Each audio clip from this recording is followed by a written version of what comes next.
Hi, welcome to Love Talkies. ప్రేమించుకుందాం రా, episode number 78. Call చేసిన అర్ణవ్తో నేనేమైపోతే మీకెందుకు టెన్షన్ అర్ణవ్, నేను చచ్చిపోవాలనే కదా మీరు కోరుకుంటోంది అని అడిగాను. అటు నుండి మాట బయటికి రాలేదు. దాంతో మీ నాన్నగారే కదా టోకెన్స్ ఇస్తుంది అని మళ్ళీ అడిగాను. ఆ విషయం నీకెలా తెలిసింది శ్రీనిధి? ఎన్ని రోజులు ఆఫీసులో ఇంట్లో కలిసే ఉండి నేనే కనిపెట్టలేకపోయాను అని చిన్నగా అడిగాడు అర్ణవ్. ఈ విషయం ఫోన్లో మాట్లాడుకోవడం మంచిది కాదేమో, మళ్ళీ మాట్లాడుకుందాం అని అన్నాను.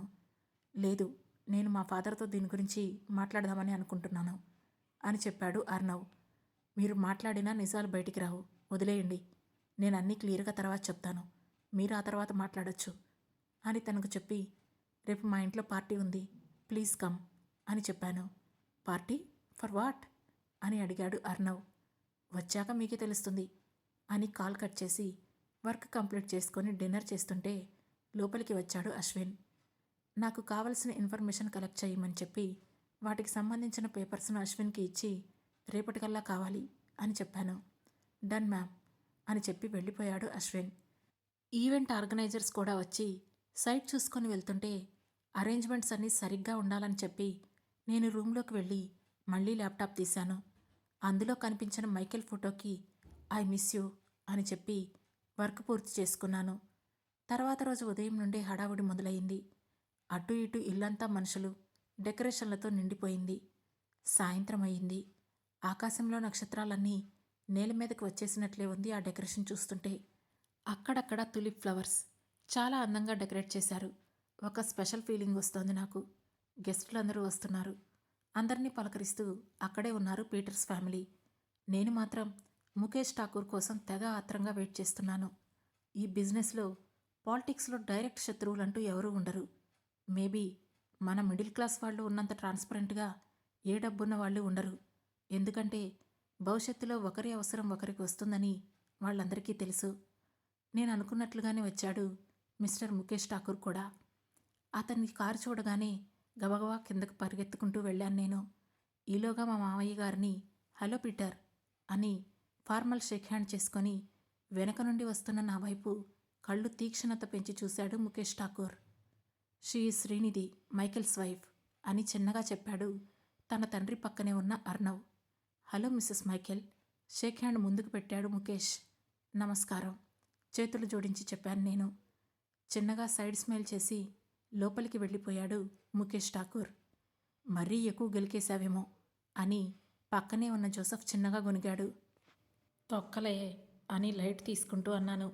మిగతా వాళ్ళంతా ఆ లైట్ మ్యూజిక్ పార్టీ ఎంజాయ్ చేస్తూ డ్రింక్స్ తీసుకుంటుంటే నేను ఒకసారి అశ్విన్ వైపు చూశాను.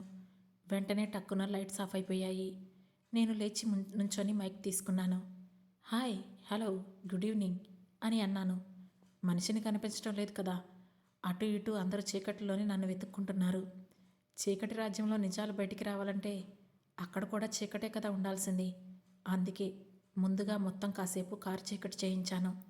కానీ ఆ చీకటిలో నుండి చిన్న వెలుతురు గార్డెన్ లైట్స్ నుండి కనిపిస్తోంది. చీకటిని చీల్చిన ఆ వెలుతురు నుండి రిఫ్లెక్షన్ క్లియర్గా కనిపిస్తుంటే నేను, నా వెనక ఒక 6 అడుగుల మనిషి మా నీడ మాత్రమే కనిపిస్తుంది స్టేజ్ మీద ఉన్న స్క్రీన్ మీద. నేను వెనక్కి తిరిగి చూసేసరికి అక్కడ నుంచొని ఉన్నాడు మైకేల్. తనని చూసి షాక్ అయ్యి తన వైపు పరిగెత్తాను. షారుఖ్ ఖాన్ లాగా పరిగెత్తుకుంటూ వెళ్ళి తనని హగ్ చేసుకోవాలని అనుకున్నా కూడా నాకు చెప్పకుండా వచ్చాడన్న ఉక్రేషన్తో జే ఎక్కడా అని అడిగాను. హగ్ నేను ఆపేశాను. కానీ మైకేల్ మాత్రం ఒక ట్విర్ల్ ఇచ్చి హగ్ చేసుకొని అందరూ చూస్తున్నప్పుడే చెంపపై ముద్దిచ్చాడు. ఏం చేస్తున్నారు అని కాస్త షాకింగ్గా అడిగాను.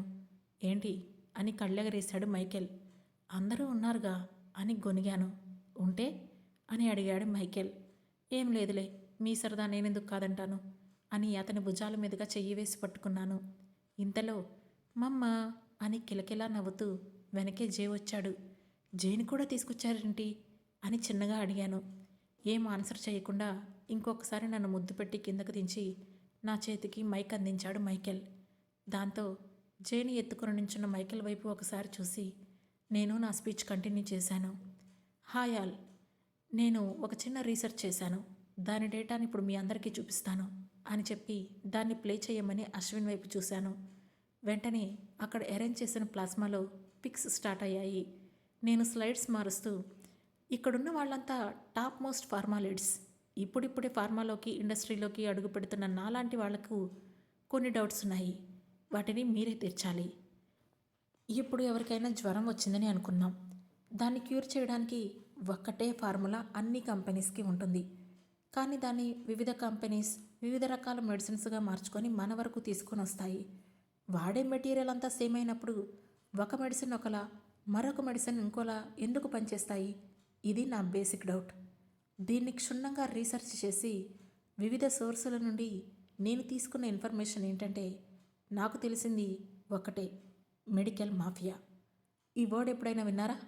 అప్పట్లో ఠాగూర్ అని ఒక సినిమా వచ్చింది కదా, అందులో చిరంజీవి డైలాగ్ మాత్రమే కాదు, ఇప్పుడు మీరు ఆడుతున్న ఆట కూడా ఇదే. 4 జ్వరం టాబ్లెట్స్ వేసుకున్న 4 మనుషుల డేటాను మనం ఇప్పుడు స్టడీ చేద్దాం. ఒక మనిషి ఆ టాబ్లెట్ వేసుకున్న 2వ రోజు నుండి మైల్డ్ హెడ్ఏక్ వస్తున్నా జ్వరం కదా అందుకే వచ్చిందేమో అనుకుంటాడు. ఇంకొక మనిషి జ్వరం ఉన్నప్పుడు రాని బాడీ పెయిన్స్ తగ్గిపోయాక వీక్నెస్ వల్ల వచ్చాయని అనుకుంటాడు. ఇంకొకడికి అసలు జ్వరమే తగ్గదు. పాపం ఆ 4వ మనిషికి మాత్రమే తగ్గింది. ఇదంతా ఆ జబ్బు యొక్క సిమ్టమ్స్ అనుకుంటారు అందరూ. పాపం తెలియదు వాళ్లకు ఇదంతా ఈ దేశాన్ని నడిపిస్తున్న బిజినెస్ మ్యాన్ల చలవ అని. మన ఇండియాలో నిమిషానికి 10,000 టాబ్లెట్లు తయారవుతుంటే అందులో 6,000 టాబ్లెట్స్ చెక్క సున్నంతో తయారవుతున్నాయని వరల్డ్ హెల్త్ ఆర్గనైజేషన్ ఒక ఆర్టికల్ రిలీజ్ చేసింది. సో ఆ 10,000 టాబ్లెట్లలో 9,900 టాబ్లెట్స్ ఇక్కడున్న మనుషుల నుండే కదా తయారయ్యేవి. స్మాల్ స్కేల్ ఫార్మాస్యూటికల్స్ ఇలాంటి స్కామ్స్లో ఇన్వాల్వ్ అవ్వరు. ఎందుకంటే వాటిని మేనేజ్ చేసే రీసోర్స్ వాళ్ళ దగ్గర ఉండవు. సో మిగతా 100 టాబ్లెట్ల గురించి పక్కన పెడితే, అంటే ఆ ఆల్టర్డ్ టాబ్లెట్స్కి ఇక్కడున్న వాళ్ళే కారణం. ఎవరికి వాళ్ళే చేస్తున్నారా, లేదంటే మీరందరూ కలిపే ఈ పని చేస్తున్నారా అనేది ఫస్ట్గా నాకు వచ్చిన డౌట్. ఎవరికి వాళ్ళే చేస్తే మీలో మీకే కాంపిటీషన్ ఉండాలి. కానీ నాకెక్కడ కాంపిటీషన్ కనిపించలేదు సరికదా. మీరంతా కావాలని చేస్తున్నారని నాకు అర్థమైంది. మీరు ఎలా సిస్టమ్స్ని మేనేజ్ చేస్తున్నారో, ఏ విధంగా పార్టీస్కి ఫండ్స్ రిలీజ్ చేస్తున్నారో అవన్నీ తెలిసాయి విత్ ప్రూఫ్స్ అని వాటిని ఓపెన్ చేసి లాస్ట్ స్లైడ్లో పెట్టి నుంచున్నాను. అక్కడేం జరుగుతుందో వాళ్ళెవరికీ అర్థం కావడం లేదు. ఒక్కొక్కరు మా ఇద్దరి వైపు ఒక్కోలా చూస్తున్నారు. సో ఈ పార్టీ ఎందుకంటే Sara group is investing in Encore groups. We will be more than happy to announce that a cognitive and holistic successful treatment for all stages of cancer. ఇప్పటి వరకు దాన్ని ఆపడానికి ప్రయత్నిస్తుంది ఎవరో నాకు తెలుసు. ఇక మీదట కూడా ఆ విధంగానే ట్రై చేస్తే మీ అందరి పిలకలు నా చేతిలో ఉన్నాయని చెప్పడానికి మాత్రమే నేను ఇది చూపించాను. తొక్కలే, మేము సిఐడి సిబిఐ ఈడీ రా డిపార్ట్మెంట్ని కొనేస్తున్నాం అనుకుంటారా? మంచిదే, కానీ ఈసారి నేను ఈ ప్రూఫ్స్ను ఇండియాలో వాళ్ళకి ఇవ్వను. నాకు ఇండియన్ జ్యుడిషియల్ సిస్టమ్ మీద నమ్మకం పోయింది. ఇక్కడున్న చాలామంది వాళ్ళ ఫార్మాసిటీస్ని ఫారిన్ కంట్రీస్లో కూడా ఎక్స్పాండ్ చేశారు కదా. సో ఇక్కడ మనుషుల్ని గవర్నమెంట్ని మీరు మ్యానిపులేట్ చేయగలరు, కానీ అక్కడ అలా కుదరదు. అక్కడ రూల్స్ ఎలా ఉంటాయో మీకు తెలుసు. సో అని చెప్పడం ఆపేశాను. సో అని ఫస్ట్ రోలో కూర్చున్న ఒక అంకుల్ ఆవేశంగా అడిగాడు. మమ్మల్ని అడ్డుకుంటున్న అందరూ ఇప్పుడు ఆగిపోవాలి, లేదు కాదు అంటే మీ ఇష్టం అని చెప్పాను. మేమెందుకు ఆగిపోవాలి? కోట్లు వచ్చేది మీకు, పేరు వచ్చేది మీకు. మా హాస్పిటల్ బిజినెస్లు మూతలు పడిపోతాయి, మేమెందుకు చేయాలి అని అన్నాడు ఓ పెద్ద మనిషి. క్యాన్సర్ పేషెంట్స్ మాత్రమే మీ హాస్పిటల్స్కి తగ్గుతారు. వాళ్ళకి రాసే అనవసరమైన ట్యాబ్లెట్స్, అక్కర్లేని థెరపీలు మాత్రమే తగ్గుతాయి. మిగతావన్నీ మీకు లాభమేగా. 20 ఏళ్ల క్రితం వరకు 140 వస్తే షుగర్ అనేవారు, ఇప్పుడు 110 నుండే షుగర్ అంటున్నారు. ఏమైనా అంటే ప్రీ డయాబెటిక్ అంటున్నారు. ఒకవేళ నిజంగా అది ప్రీ డయాబెటిక్ కండిషన్ అయితే దాన్ని డైట్ అండ్ లైఫ్ స్టైల్ చేంజెస్తో సరిదిద్దకుండా అక్కర్లేని మెటార్ఫిన్ టాబ్లెట్స్ ఎందుకు రాస్తున్నారు? ఈ కాలంలో పిల్లల నుండే అందరూ ప్రీ డయాబెటిక్స్ పేషెంట్స్ అయిపోతున్నారు. కాబట్టి మీ ఖజానాకు వచ్చిన లోటేమీ లేదు అని చెప్పాను. దాంతో అందరూ కొంచెం టైం తీసుకొని ఆలోచించుకొని చెబుతామని చెప్పి ఒక తీర్మానాన్ని ప్రవేశపెట్టి అక్కడి నుంచి వెళ్ళిపోయారు. చివరిగా ముఖేష్ ఠాకూర్ నా వైపు సూటిగా చూస్తూ, చాలా స్మార్ట్ అని ఫీల్ అవుతున్నావు కదా మిస్సెస్ శ్రీనిధి. 50 ఏళ్ల నుండి వంశాలుగా రక్తాలతో తడిపి కట్టుకున్న సామ్రాజ్యాలను నువ్వొచ్చి చిదిమేస్తా చంపేస్తా అంటే చూస్తూ ఊరుకుంటామా అని నా పక్కనే నుంచొని బయటికి కనిపించకుండా చాలా గంభీరంగా అడిగాడు. ఏం చేస్తారు? మీకు ఇంకో కూతురు కూడా లేదు కదా చంపేసుకోవడానికి అని అడిగాను. కూతురు ప్లేస్లో నువ్వొచ్చావుగా, కూతురు లాంటిదానివే. ఈవిల్ స్మైల్ ఇచ్చి టేక్ కేర్ పీటర్ అని మామయ్యకు షేక్ హ్యాండ్ ఇచ్చి అక్కడి నుంచి వెళ్ళిపోయాడు అతను. అతను వెళ్ళిన వైపే చూస్తూ, అంటే నన్ను చంపేస్తానంటున్నాడా? చంపితే చంపుకోమను. జే కష్టం చూసిన తర్వాత నేను ఇంకా స్వార్థంగా ఆలోచిస్తూ కూర్చోలేను. పోతే నా ఒక్కరిదాని ప్రాణమే, గెలిస్తే అందరి ప్రాణాలు అంతే అనుకొని బిగించిన నా పిడికిల్ని వదిలేసి డిన్నర్కి వెళ్ళి కూర్చున్నాను. ఈ పిల్లలు ఒక్కోసారి ఏం చేస్తారో కూడా అర్థం కాదు పీటర్ అని మా మామయ్యతో అంటున్నారు అత్తయ్య. ఆ మాట విని చిన్నగా నవ్వుకొని జేకి స్టీముడు వెజ్జెస్ తినిపిస్తూ అక్కడున్న అందరినీ పరిచయం చేస్తున్నాను. నేహ ఎక్కడమ్మమ్మా అని ముద్దుగా అడిగాడు జే. హాస్టల్కి వెళ్ళింది కదా, నువ్వు 15 డేస్లో వస్తావనుకొని తీసుకురాలేదు. నువ్వు వచ్చావుగా, నేహాను కూడా తీసుకొచ్చేస్తాను అని చిన్నగా నవ్వి అత్తయ్య చేతికి జేని అందించి, మీ అబ్బాయిలా ఉన్నాడు కదా అని అన్నాను.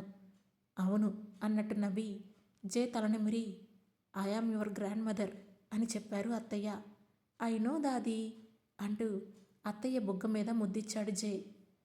అప్పుడు నేను పక్కనే ఉన్న మైకేల్ వైపు కాస్త కోపంగా చూస్తూ, ముందే చెప్తే నా మానాన్నని నేను, మీ మానాన్న మీరు వచ్చే బదులు అందరం కలిసే వచ్చేవాళ్ళం కదా అని అన్నాను. నువ్వెంత జాగ్రత్తగా వచ్చినా నేనున్న లొకేషన్ అందరికీ తెలిసిపోయింది. సెక్యూరిటీ మేనేజ్ చేస్తున్నారు కానీ ప్రశాంతత లేనప్పుడు ఇక అక్కడుండి మీనింగ్ లేదని వచ్చేశా అంటూ తన ప్లేట్లో నుండి చెర్రీని ఫోర్కుతో తీసి నా నోట్లో తోసి, వస్తే హ్యాపీగా ఫీల్ అవుతావు అనుకుంటే 100 ప్రశ్నలు అడుగుతున్నావే అన్నాడు మైకేల్. సర్లే అని డెజర్ట్ తింటూ జే వైపు చూస్తున్నాను. అత్తయ్య దగ్గర హ్యాపీగా తలూపుతూ బోలెడు సమాధానాలు చెబుతున్నాడు తాతయ్యకు నాన్నమ్మకు. క్రిస్టి తను సేఫ్గా ఉందా అని మైకేల్ని అడిగాను. ఇప్పుడు పార్టీ ఇచ్చి మరీ అందరినీ పోక్ చేయడం అవసరమా అని అడిగాడు మైకేల్. మనం ఏదో ఒక స్టెప్ వేయాలి కదా అన్నాను. Maybe this is not a good step అన్నాడు Mike. But I took a decision అని తన కళ్ళలోకి చూస్తూ చెప్పాను. లెట్స్ మేక్ ఇట్ హ్యాపెన్ అని లేచి లోపలికి వెళ్ళిపోయాడు మైకేల్. అది చూసి మా అన్నయ్యకు ఏం వచ్చినా పట్టలేం అన్నాడు జోసఫ్. నిజమే అని నేను నవ్వుతుంటే వాళ్ళ ఫ్యామిలీతో పాటు వెళ్ళిపోతూ బాయ్ చెప్పింది సుకృతి. బాయ్ అన్నట్టు నేను తలూపుతుంటే నా పక్క నుండి జోసఫ్ కూడా తలూపాడు. ఛీ అని తన చేతి మీద ఒక్కటేసి, కాబోయే వైఫ్ తను, వెళ్ళి సెండాఫ్ ఇచ్చిరా, ఈ పేనాకోట డెజర్ట్ ఎక్కడికి పోదు అంటూ తన చేతిలో నుంచి లాక్కొని పక్కకు తోశాను. థ్యాంక్స్ అని సుకృతి వైపు పరిగెత్తాడు జోసఫ్. నువ్వు లేకపోతే ఖచ్చితంగా వీడికి ఏ అమ్మాయి సెట్ అవ్వదు అని నవ్వుతూ చెప్పారు అత్తయ్య. ఆ మాటతో చిన్నగా నవ్వాను నేను. మేము మా మాటల్లో ఉన్నప్పుడే మా ఇంటి బయట బ్యాగ్ భుజానికి వేసుకుంటూ నన్ను చూస్తూ కనిపించింది ఆద్య. చూస్తూనే ఎంత పెద్దదైపోయింది. ఇదే ఆద్య 6 ఏళ్ల వయసులో ఇలాగే బ్యాగ్ భుజానికి వేసుకొని నాతో పాటు స్కూల్కి వచ్చిన రోజులు గుర్తొచ్చాయి. అదెన్ని మాటలన్నా నా చెల్లెది. మా జీవితం నుండి ఈ అనవసరమైన మనుషుల్ని దూరం చేసి మళ్ళీ ప్రశాంతమైన జీవితం ఆద్యకి ఇవ్వాలని మనసులో అనుకుంటూ టిష్యూ తీసుకొని తుడుచుకుంటూ బయటకు నడిచాను. బావ కావాలి అని ముఖం పక్కకు తిప్పుకుంటూ అడిగింది ఆద్య. వెళ్దాం, లోపలికి రా, కారులో వెళ్దాం అని చెప్పాను. వద్దు, నేను నీ ఇంట్లోకి రాను అని అంది ఆద్య. నడుచుకుంటూ వెళ్దామా మరి అని అడిగాను. అవసరం లేదు, నా దగ్గర డబ్బులున్నాయి, క్యాబ్ బుక్ చేస్తాను అని చెప్పింది ఆద్య. సరే ఇవ్వు, అడ్రస్ పెడతాను అని క్యాబ్ బుక్ చేసి నుంచున్నాను బయటే. క్యాబ్ రావడమే లోపల కూర్చొని వెనక్కి తిరిగి చూసేసరికి అశ్విన్, సెక్యూరిటీ మొత్తం కారులో ఎవరికీ కనిపించకుండా ఉంది. చిన్నగా నవ్వుకొని విండో నుండి బయటకు చూస్తున్న ఆద్య చేతి మీద చెయ్యేసి get ready for the blast అని స్మైల్ ఇస్తూ చెప్పాను. బ్లాస్టా? ఏంటది అని అడిగింది ఆద్య. వెళ్తే తెలుస్తుంది కదా అన్నాను. అన్నీ నీకే తెలిసినప్పుడు ఇక వెళ్ళడం ఎందుకు అని విసుగ్గా అంది ఆద్య. నీకు తెలుస్తాయి కానీ చాక్లెట్ తింటావా అని అడిగాను. అక్కర్లేదు అని పొగరు చూపిస్తూ చెప్పింది ఆద్య. సరే అని రేపర్ తీసి చాక్లెట్ తింటుంటే, నువ్వు ఆ చాక్లెట్ తినడం ఆపు, నాకు చాలా చిరాగ్గా ఉంది అని చెప్పింది ఆద్య. ఎందుకు? నేనేం చేశాను? మా ఆయన నాకు తెచ్చిన చాక్లెట్ తినడం కూడా తప్పేనా? అందుకే ఇందాక తింటావా అని అడిగాను. నువ్వు నా మాట విన్నావా అని అన్నాను. ఛీ, నీతో నాకు మాటలు అనవసరం అంటూ తల తిప్పుకుంది ఆద్య. నవ్వాపుకుంటూ కూర్చున్నాను నేను. కార్ మా పాత ఇంటి ముందు ఆగింది. దాంతో యగాదిగా నా వైపు చూసింది ఆద్య. ఏంటి అన్నాను. బావిక్కడ లేడని నాకు తెలుసు, నువ్వు నాటకాలు ఆడకు అని అంది ఆద్య. నీకు కనిపించేలా దాచే అవసరం నాకు లేదు కానీ ఒక 5 నిమిషాలాగి లోపలికి రా అన్నాను. ఎందుకు? నేను నిన్ను నమ్మను, నువ్వేం చేస్తావో ఏంటో, నేను కూడా నీ వెనకే వస్తాను అని అంది ఆద్య. నీకింత కూడా బుర్రలేదు ఆద్య. నేనేమైనా చేయాలనుకుంటే ఇప్పటివరకు ఆగుతానా? వాడున్నదే నా కంట్రోల్లో, ఎప్పుడైనా ఏదైనా చేసేస్తాను కదా అని అన్నాను. మరైతే ఎందుకు లోపలికి వెళ్తున్నావు అని అనుమానంగా అడిగింది ఆద్య. దీనికి ఆవేశమే గాని ఆలోచన లేదని తల కొట్టుకొని, నేను వెళ్ళొస్తాను, నువ్వుండు, ఇక ఏంటి ఎందుకు అని అడక్కు అని చెప్పాను. సరే అంటూ అక్కడే నుంచుంది. ఇంతలో లోపలికి వెళ్ళి రాజేష్ శర్మను పెట్టిన రూంలోకి వెళ్ళాను. ఫుడ్డు మందులు ఇవ్వమని చెప్పాను కాబట్టి ఇప్పుడు బాగానే తేరుకున్నాడు. నేను చూసిన స్థితిలో అతన్ని మా చెల్లి చూసుంటే ఏమైపోయేదో అని అనుకుంటూ వెళ్ళి రాజేష్ శర్మకు ఎదురుగా నుంచున్నాను. సెడటివ్ అప్పుడప్పుడే వదులుతున్నట్లుంది. తల పట్టుకుని కూర్చున్నాడు. మెల్లగా తలెత్తి నన్ను చూసిన వెంటనే నిధి అంటూ నా దగ్గరికి రాబోయాడు. వెంటనే పక్కకు జరిగాను. అసలేమైంది నిధి? ఏంటిది? నేను ఎక్కడున్నాను? నాకేం గుర్తు రావడం లేదు. అప్పుడు జైల్లో పెట్టారు, ఉరిశిక్ష వేస్తామన్నారు, కానీ ఇప్పుడేంటి ఇక్కడున్నాను అని నొప్పికి తలబాదుకుంటూ అడిగాడు రాజేష్. నేనే నిన్ను జైలు నుండి తీసుకొచ్చి ఇంట్లో పెట్టాను బావా అని చెప్పాను. ఎందుకు అని అడిగాడు రాజేష్.